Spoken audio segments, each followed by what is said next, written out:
what's up, everybody? Thank you for coming. I'm your host, Mike Carr, here on 2MB Studios. We're on Twitch, we're on Facebook, we're on YouTube, all bringing improv comedy and comedy in general to you, the viewing audience. Let us know you're here. Say hi in the comments. We got a woo in the comments. Oh, it's a new setup. It looks like the StreamYard has updated since I've last done a show. That's exciting. It looks way fancier than it used to. This is amazing. I just want to look at the comments all day. So keep commenting so we can put them up on screen because they look super cool. Like I said, this is a show on 2MB Studios. It's called Thank You for Coming. If you're just joining us for the first time, this is how it works. Two improvisers are in the green room. They've never met. They've never played together. But in just a few moments, they're going to meet each other and then do an improv scene for you. Then we're going to talk about that scene. Then we're going to do some more improv. It's a pretty straightforward show. I'm very excited to get these two out here because as my man in the booth, Matt, and I were talking about, I think the phrase match made in heaven has been thrown around about these two improvisers. And one of them, in almost a quarantine action wrestling twist, Matt has said if he doesn't have the best show of all time, he's going to be thrown off the channel forever. So, Nate, you got to bring it today. Sorry. Before I bring out our improvisers, and I just spoiled who one of them is, I want to just quickly give a shout out to some of the other great shows here on 2MB Studios that if you're not watching, you should be. Like, share, and subscribe to all the incredible shows that are happening on this channel. I mentioned Quarantine Action Wrestling, QAW. They have a show later this week. There is a show that happens right before this one called Once Upon a Doodle, where the improv is literally drawn as it is happening. Such a cool concept. All these shows and more on 2MB Studios. So like, share, and subscribe. Now, it is time to bring our improvisers to the stage. So please, I'm going to welcome first from Orlando, Florida, an improviser who I've known for a long time. Please welcome Joel Warren. Hey, buddy. Hey, buddy. Joel, I'm so happy you're here. How are you these days? I'm well, thank you. Excellent. I'm not good enough to have a brick wall up to your standards yet, but construction has started. And next time you see me, fully animated brick wall. Oh, can't wait. Can't wait for that. You're not the only one, Mike.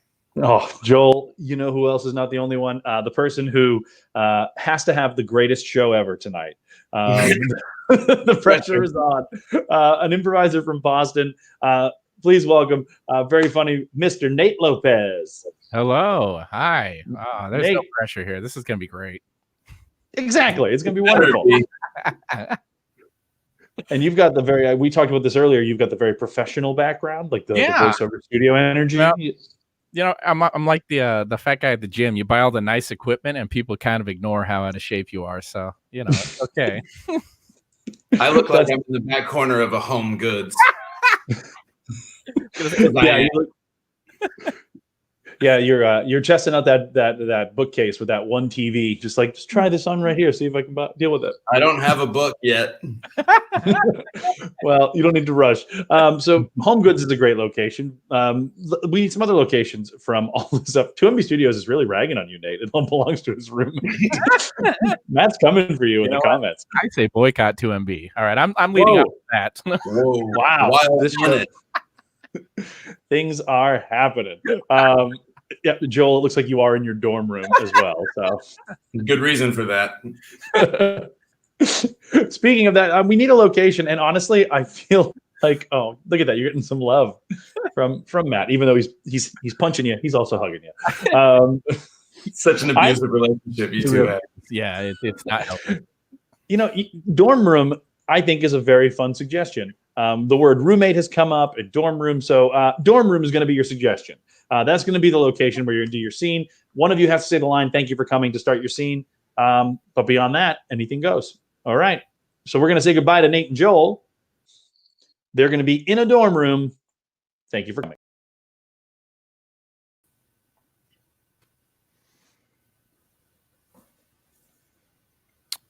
Thank you for coming. I do appreciate you answering the note.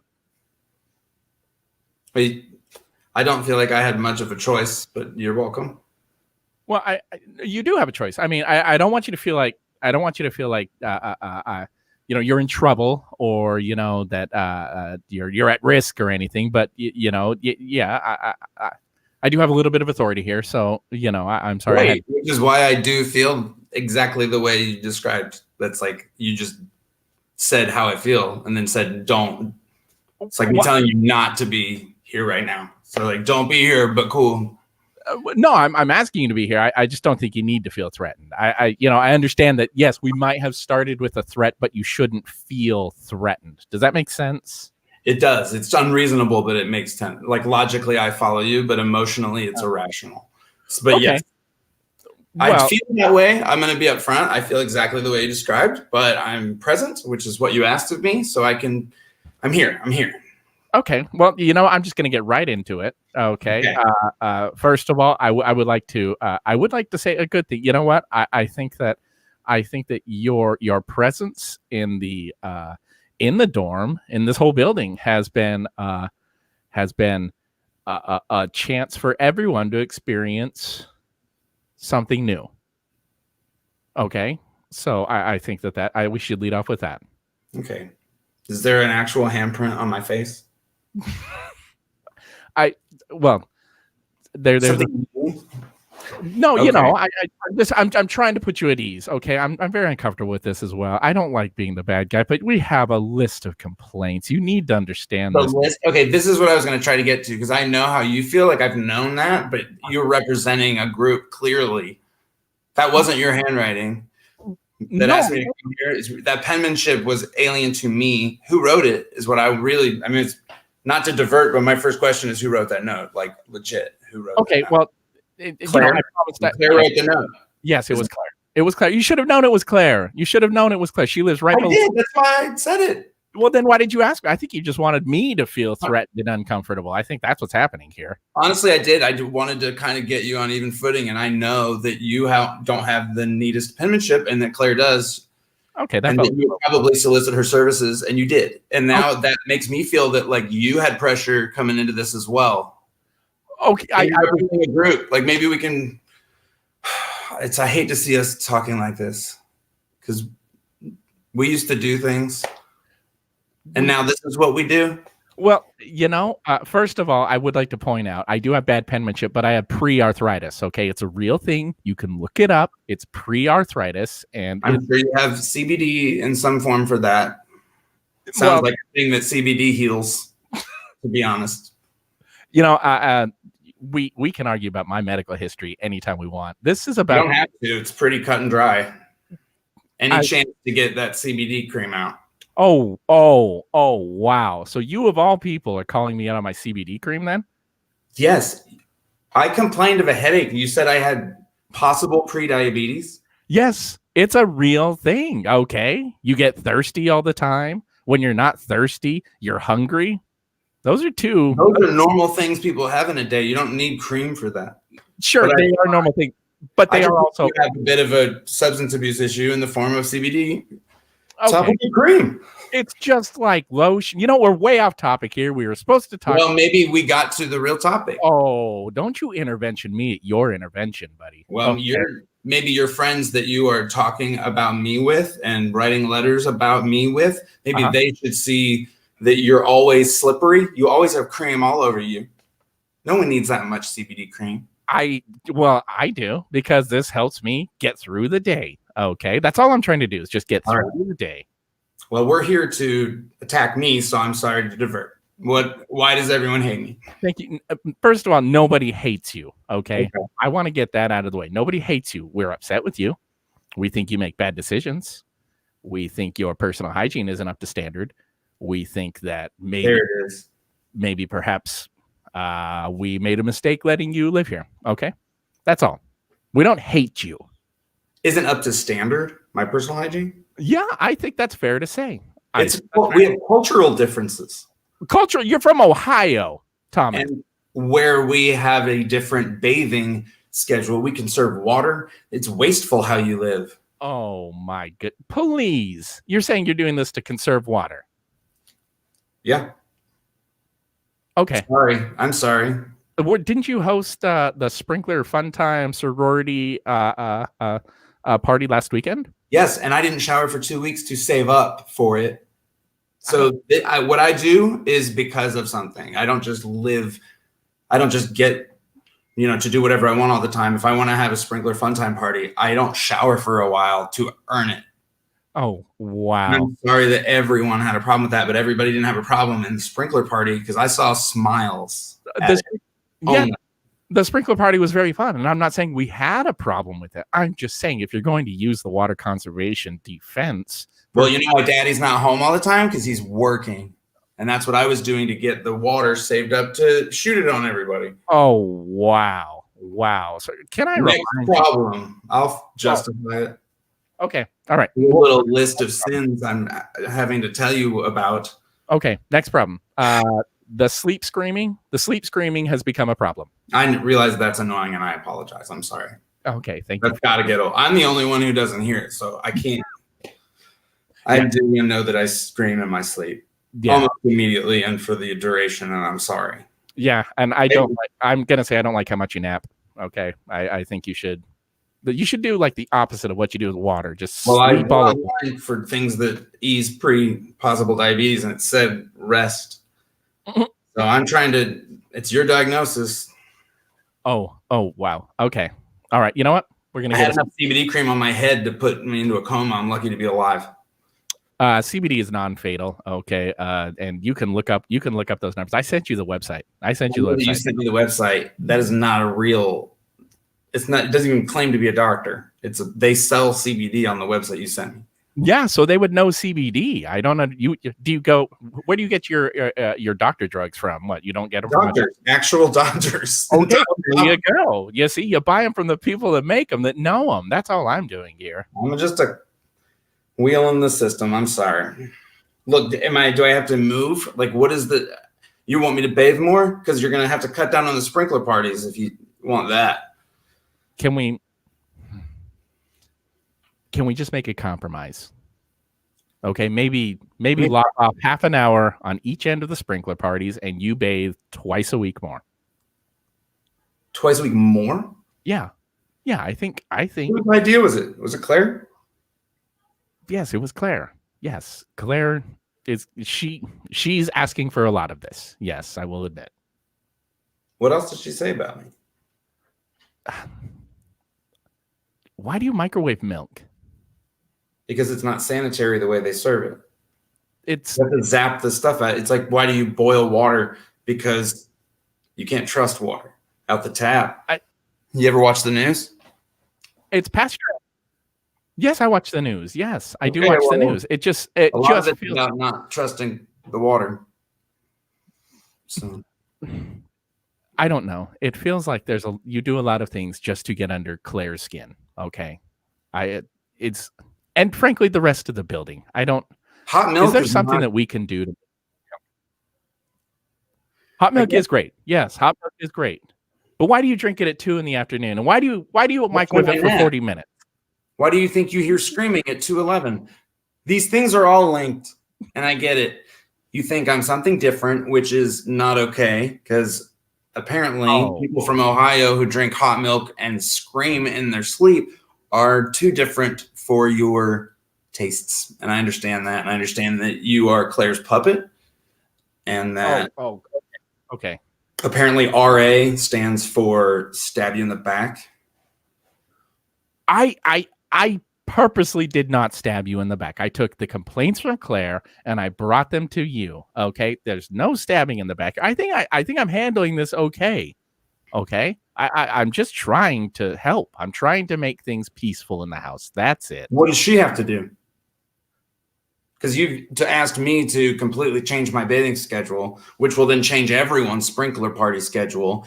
There's not going to be any hot milk in the afternoon, so I guess you won't be hearing any screaming because I don't sleep well without hot milk. And apparently Claire has just been commended for her neat handwriting in all this. Oh, wow. Okay. You know what? You're right, though. What are your complaints? Is there something we can do to help you? You could be more accepting of different cultures and of different milk serving temperatures and of people's personal hygiene preferences. But maybe that's asking too much from, you did mention that a group of people had complaints, but I think we've narrowed it down to Claire and her puppet, you. Oh, okay. What? I'm not a puppet. Okay, I am not a puppet. I worked my ass off to become an RA. I am not a puppet. I think I'm impartial. Okay, I think I'm a pretty fair judge, an arbiter of what's good and what's not good. Okay, so we're gonna get that out of the way right now. Okay. And you're right. We shouldn't ask you to change your culture. However, I think that sometimes when cultures bleed over into other people's personal space, I think that maybe there's something we can do to remember when you complained about the Christmas tree. We took down the Christmas tree. Okay. I know, and then everybody got mad at me, and everybody knew I was the one. So it blew up. I mean, you tried to start it on fire. it was February. So it was ironic. Okay, we're college students. We can have irony. It's okay. I don't know why we have to only have irony. We have nothing genuine. Everything's an eye roll. And I'm just trying to inject. Maybe I shouldn't have gone to college at 38, but I feel like these kids are nuts. They won't watch Frasier. They won't do anything I want to do. I take a mid-afternoon nap. Okay. Yeah. Claire is 19 years old, and she is so mean to me. That's fair. Okay, I'm going to give you that one. I think it has been rough on you. And, and I'm sorry the ex-wife made that scene out here last week. I don't think that was fair to you either. And it wasn't, but I mean, everything she said was true, so that was what it was. Hey, no, not everything. Okay, I don't think you're the world's worst husband. I think I said that. I said that part. Yeah, and I'm telling you, you're being hard on yourself, okay? And maybe you're right. Maybe I'm being too hard on you too. And maybe I need to talk to Claire about learning to be a little bit more accepting of different people. Okay, so I'd like to take this moment to apologize to you. Man, just when I thought you were not a good RA, you just come around and you're just this sweetest guy. I learned a lesson today. I learned a lesson, and I'm gonna make this right. Okay, why don't you go heat up some milk? Okay. I'm actually, I think I'm gonna stay in my apartment tonight, but I will be back at the dorm later this week. Okay. And, all right, that's good. I think I need some time to cool off. Yeah, that's fair. But I'll be honestly, I do hate Claire. Yeah.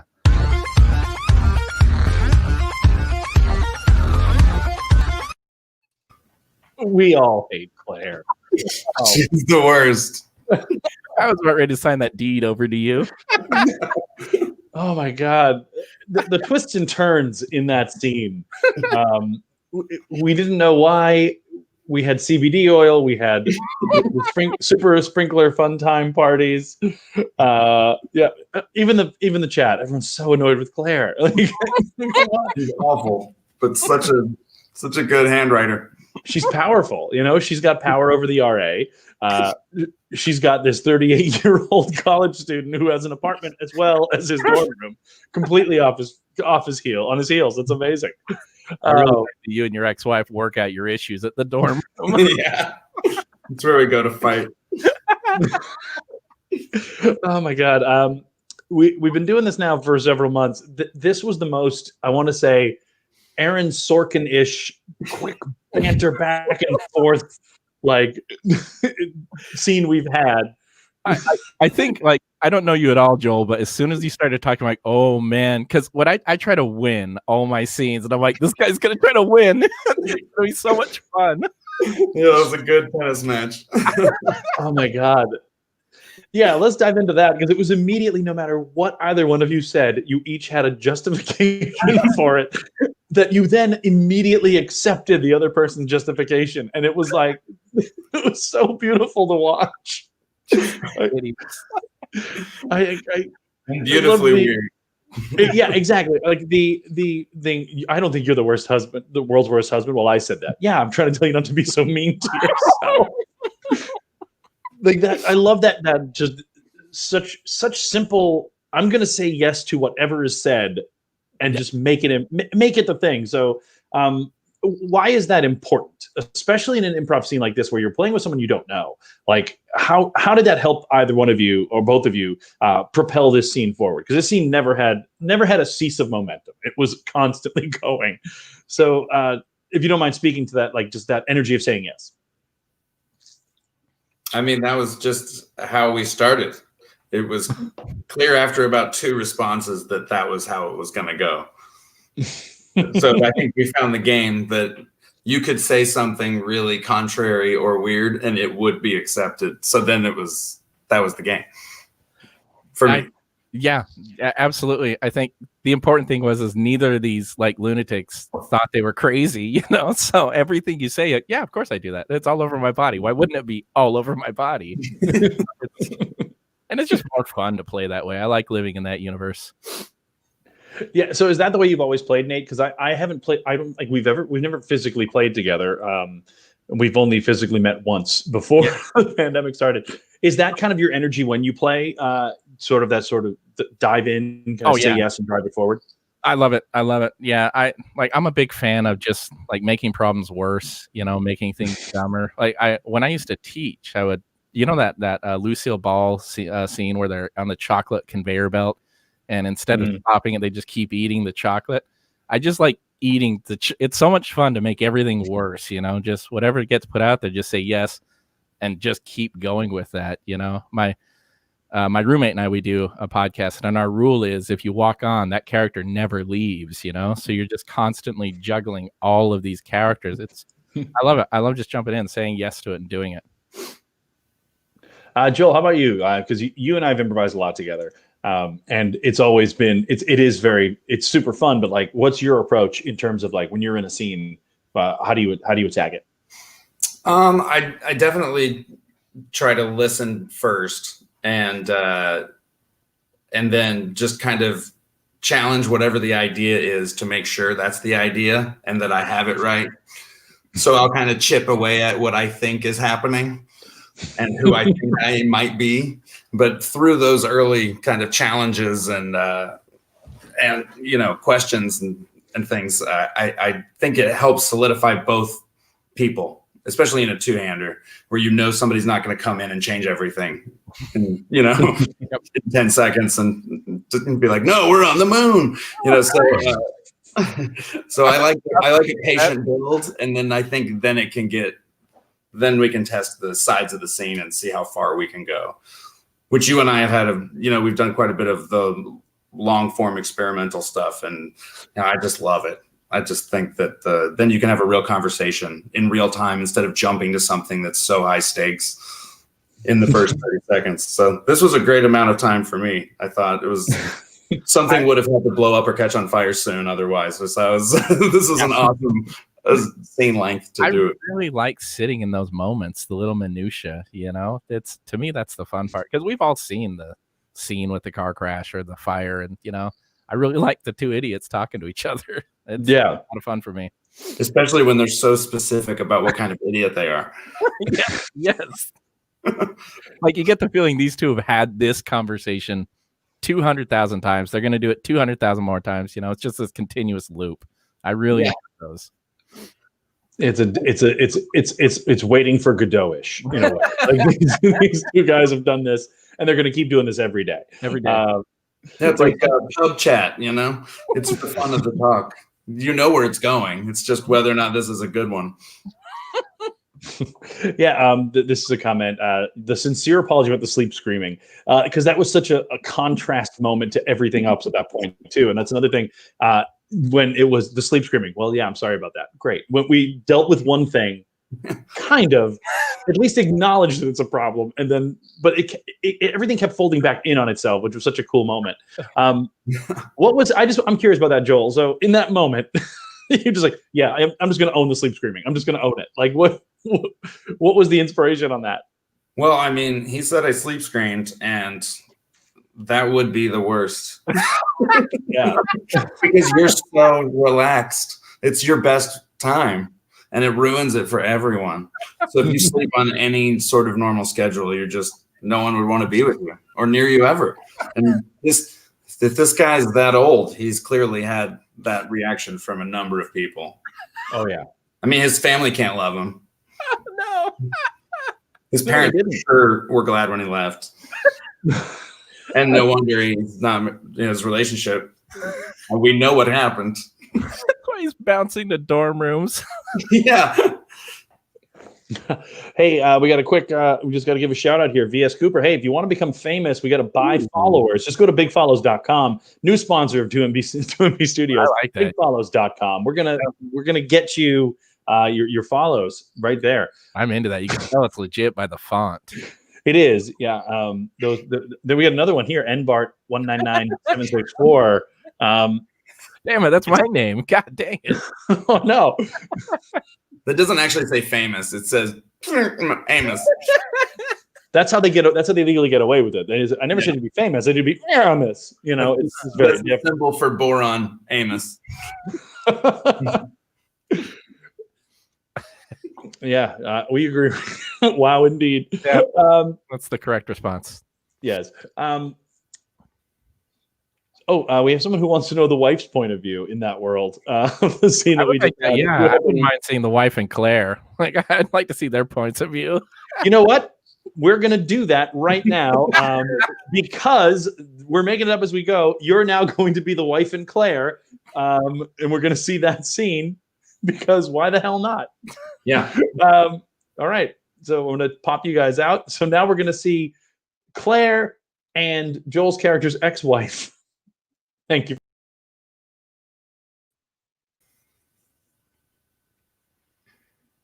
Thank you for coming. Thank you for seeing me. I really appreciate this. First of all, I'd like to say I commend you. I think you're a strong person.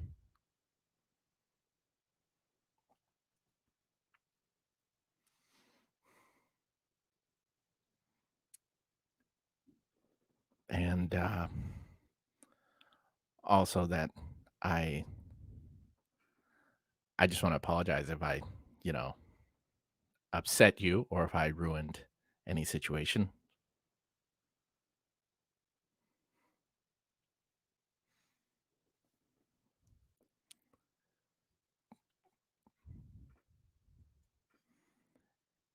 And I understand how you could be under a lot of stress right now. And that I acknowledge that stress. And I've digested that stress. And I see how the stress can wear on you.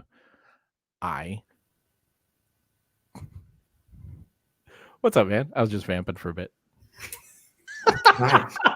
Sorry, Joel froze in that perfect pose, and I'm just gonna let this run. Nate's gonna keep talking. I'm just gonna let it go as long as it will go. I figured out, it took me a ridiculous amount of time to figure that out. I'm very embarrassed. Well, Joel, I imagine, knowing what I know of Joel, that he would. Yeah, I also he would be like, I'm just gonna hold this for a while because it's a move that he would do. When I came back and you were still talking, I was just going to listen until I kind of knew what you were talking about. Yeah. And then take a really definite opinion based on nothing. I get that, knowing Joel and knowing what I know about you, Nate, I feel like both of you are the kind of players that would do that. Would if something happens, when you get back and you're like, I'll figure it out. We'll make it work. Yep. What else are you gonna do? I mean, the thing I would teach 101 a lot, and right before they go on the show, they're all petrified, right? Every single one of them is always petrified. The last thing I tell them, none of this shit matters, man. If this happens, let's play with it. It's part of the show. Let's figure it out.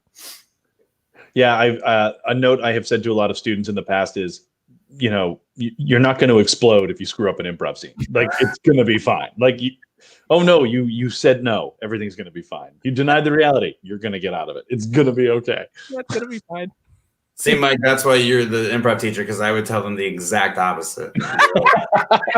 Don't say something that's not going to funny, because you will explode. And the president of comedy will see you, and you're done. Oh, boy.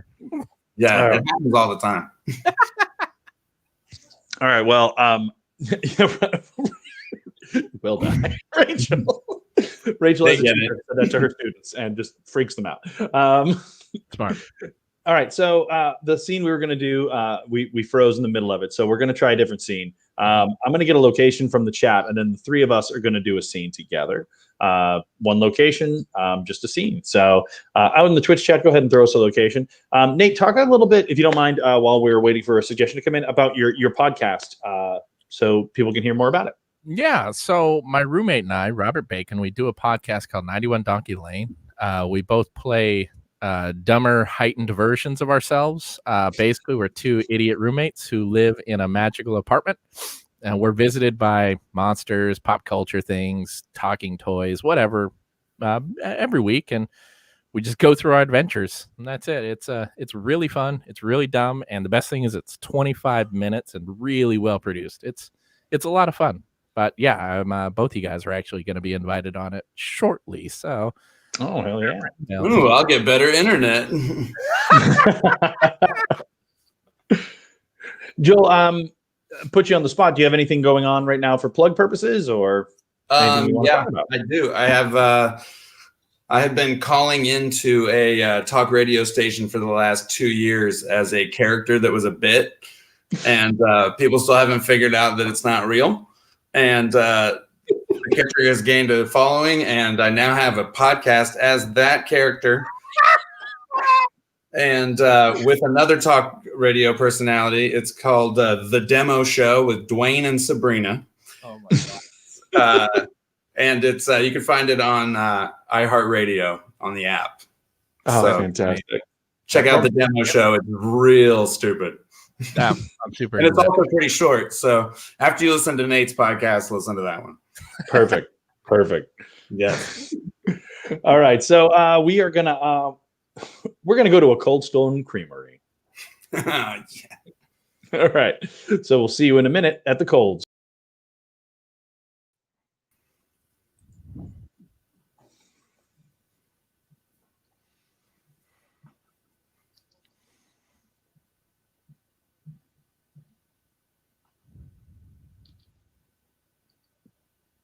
Thank you for coming.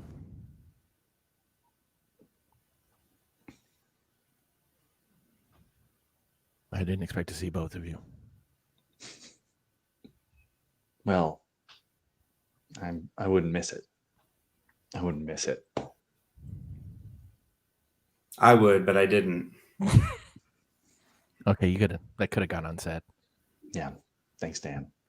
Well, I said it, so I meant I could have missed this because it's the playoffs and I have something specific that I would like to be watching. Okay. But I'm here. So how's everyone else's night? We have recording software. We can record it and you can watch it later. You could watch it later. You don't have to watch it live. How many people do you know that watch sports or news in a recorded manner? I will tell you the answer. No one. You know, I don't. You're just gonna miss the first quarter. Like, it's not gonna be that much. You can watch that in fast speed and catch up before the second half starts. That's a great idea. That is a great idea. That your statement has holes in its logic. You said I would miss the first quarter, and then I would see the second half. You admit it will be at least more than a quarter, nearly an entire half. I'm saying that you're going to catch up at some point in the second quarter, and you will definitely be caught up by the second half. Okay.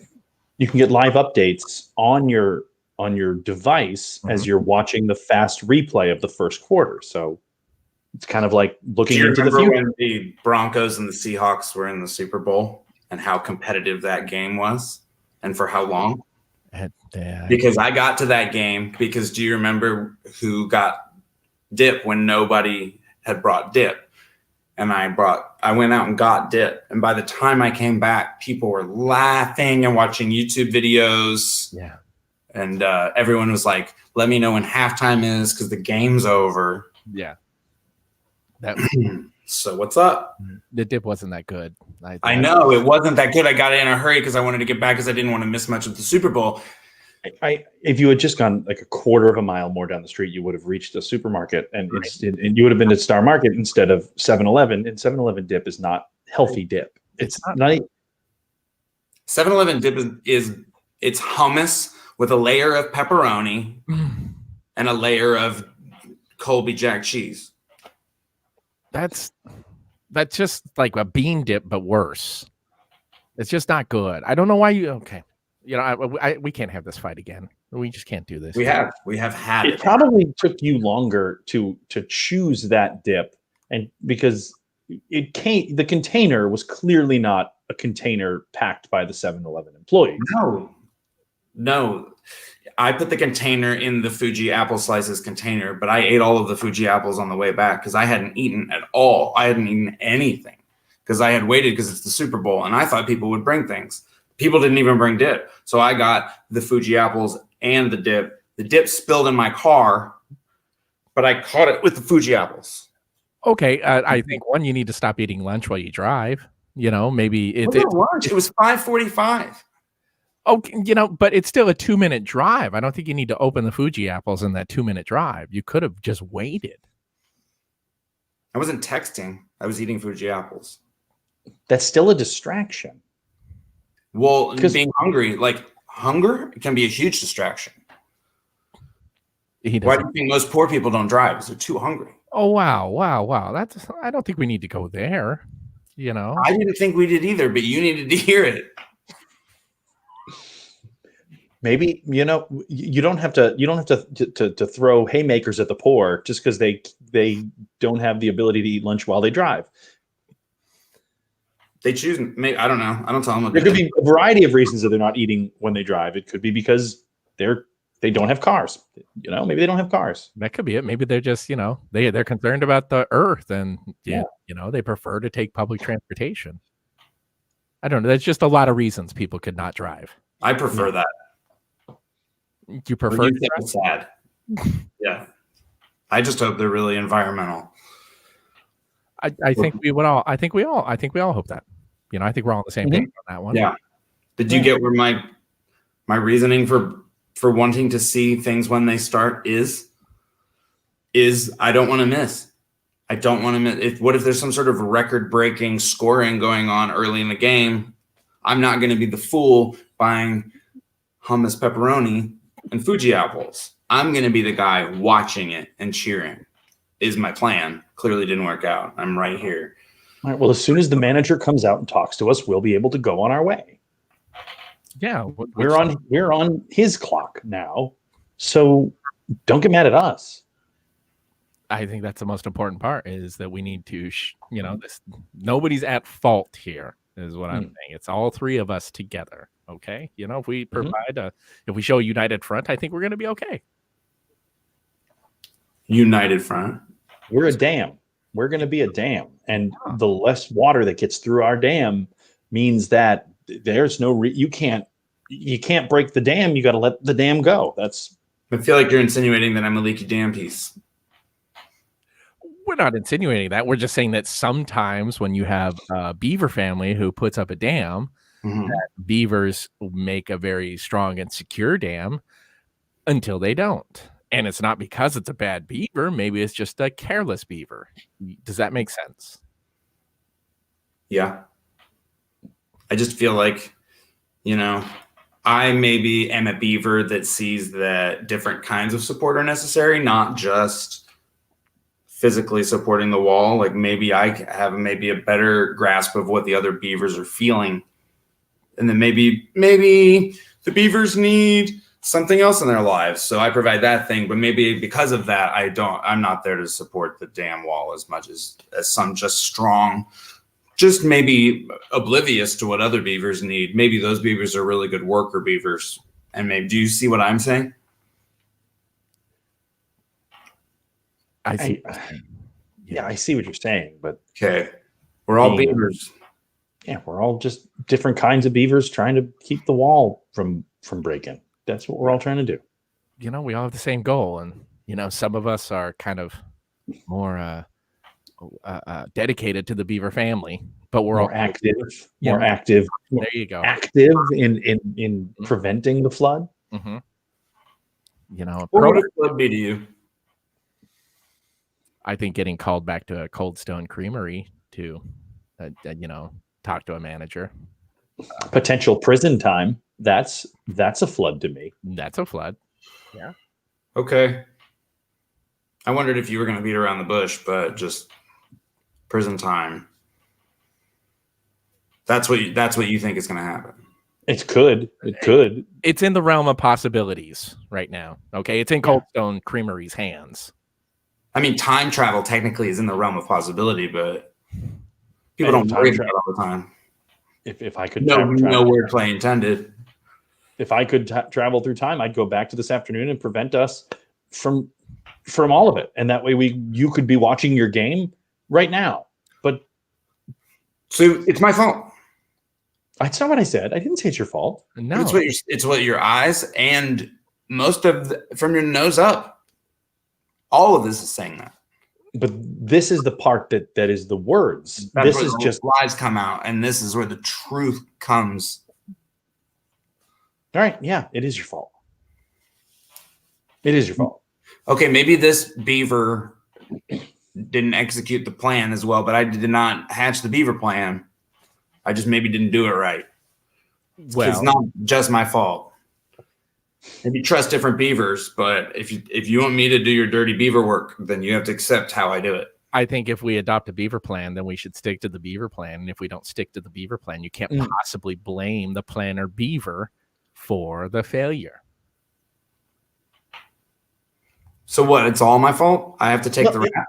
If there's 3 beavers and the 3 beavers are building a dam, and my job as the beaver in my beaver job is to keep the car running out front. Daniel's job as the beaver is to hold the weapon on the employee. And your job is to grab the chocolate chip and you don't do your job, then that beaver doesn't do his job, then it's a failure of that particular beaver. I had to pee. I will remind you that all the beavers asked to make sure the beavers went in the river before we left. All you can do is ask someone about the moment that you are asking them. You cannot ask them about the near future. You cannot assume the circumstances that the near future might make a beaver have to pee. If a beaver is about to build a dam so important, and a dam you have planned to build for weeks, then that beaver should force itself to relieve itself. I had gone before I came, and then I'm not going to be the beaver when the spotlight is on him with pee on his jeans. I'm not that beaver, and I'm still not that beaver. So yeah, I took the time because I'm a grown beaver. I took the time to go take care of my problem, and I am not the one with egg on my face and pee on my jeans. I would like to point out that the reason the manager beaver was at the Cold Stone Creamery was because we stopped at the 7-Eleven to get a certain beaver a big gulp. I go to that 7-Eleven when I'm nervous. It's where I got the pepperoni hummus. It's where I got my big gulp. It's where I go. I'm sorry I have a routine. I'm sorry I have a comfort zone. I'm sorry I'm not your kind of beaver.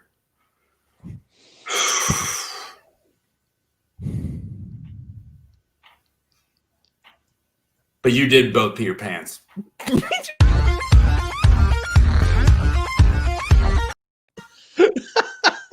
I knew you had one in you. Oh, perfect. I figured we were either 38 years old or we peed our pants. Also, why are we on Mars? Why are we robbing them for chocolate chips? I don't know. One of my weaknesses, I always try to put context on shit. It's the skyrocketing price of chocolate. Yeah, it's really expensive in the pandemic. Candy thieves. Nate and Joel, thank you guys so much for being on the show. You're both genuinely hilarious, fun, awesome people. I'm so glad you. I think the match made in heaven worked. And Matt, what is Nate good? Was that the best show of all time? Yeah, it had to be great. Yeah. So Matt gives us. Right. I'm going to take that as a big voted no confidence there. So he's safe. Matt says he's safe for now. All right. So Nate, you're on notice. Joel, okay, yeah, note taken, you guys. All right, everybody. Thank you so much for coming here. Next week, this is the last show of 2020. Hopefully, when this show ends, 2020 will also end, and things will be better. 2021 will be scheduled to end very soon. Yeah, we're really looking forward to the end of 2020.